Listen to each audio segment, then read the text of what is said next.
Hello and welcome guys, स्वागत है आपका यूनिट नंबर 3 अकाउंटिंग, जो कि एंटरप्रेन्योरशिप डेवलपमेंट का एक चैप्टर है।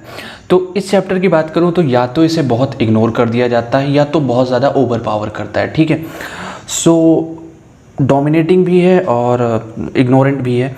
तो मैं आपको बता दे रहा हूँ बेस्ट क्वेश्चंस, जो कि 10 क्वेश्चन बताऊंगा जो कि आने की संभावना है और बहुत ज़्यादा होती हैं। ऑल्सो इन 10 क्वेश्चन के बाहर कोई और क्वेश्चन नहीं आ सकता जब तक आपकी किस्मत समझ लो किससे लिखी ना हो।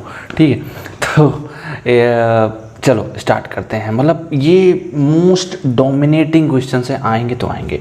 Assets and liabilities, net worth, revenues, expenses, overhead, marketing, accountancy pages, सबकी डेफिनेशन, सबके फॉर्मूले अगर मिल जाए या जो भी छोटी छोटी चीज़ें इंपॉर्टेंट हैं, ये 2 नंबर में बहुत ही इंपॉर्टेंट क्वेश्चन है। और अगर आया तो 10 मार्क्स में सारे टॉपिक आ जाएंगे यहाँ तक। ठीक है, इसके पहले तक, और ये तीनों अलग रहेंगे। ठीक है, तो यहाँ ओवरहेड तक। फिर second number balance sheet, pro forma plus numerical. This is the most important question. ठीक है, ये आपका मोस्ट इम्पॉर्टेंट क्वेश्चन है।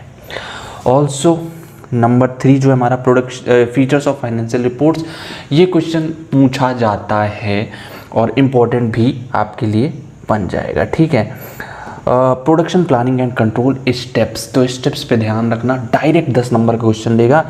ठीक है, 10 मार्क्स का क्वेश्चन यहाँ से बनना तय हो जाता है।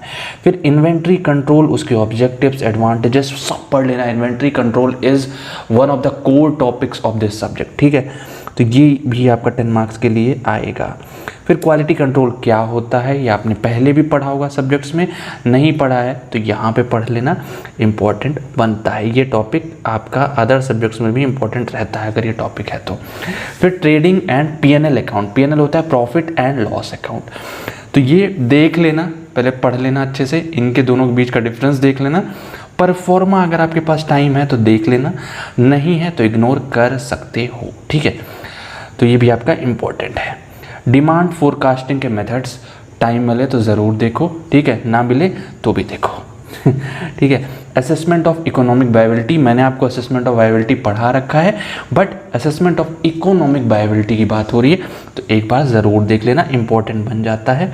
अगर सिर्फ असेसमेंट ऑफ वायबिलिटी आता है तो आप आराम से कर ले जाओगे।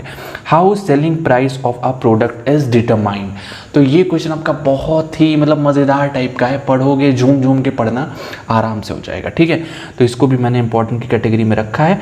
इतना करके जाओ, इससे बाहर आपको कुछ देखने की ज़रूरत नहीं है। ठीक है, सो दैट्स इट, इतना ही है।